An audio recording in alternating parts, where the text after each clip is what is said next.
Welcome to Kenton Teaches. Enjoy the video. In this video, I will explain how to trade options on Thinkorswim step by step. First, log in to the Thinkorswim platform using your account credentials. Once logged in, you will want to navigate directly to the Trade tab. This is your gateway to the options trading interface. It is crucial to confirm that your account has the necessary options trading approval before you attempt to place any trades. This ensures a smooth and compliant trading experience from the very beginning. Next, you will need to research the options contracts. Begin by selecting a stock symbol and then opening its option chain. Here, you can analyze various strike prices, expiration dates, and the implied volatility of different contracts.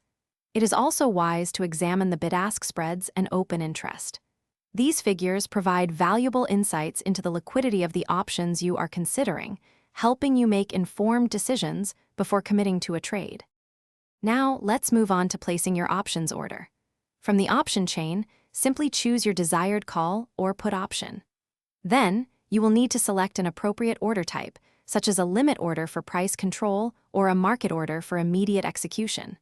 Finally, specify the exact number of contracts you wish to trade.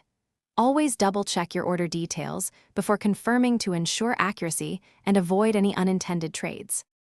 Finally, it is essential to effectively monitor and manage your options trades. You can easily track all your open options positions within the Monitor tab of the platform.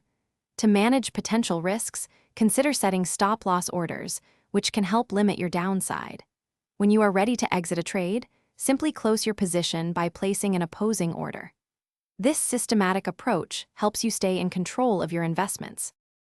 Thanks for watching. Please subscribe if this video was helpful.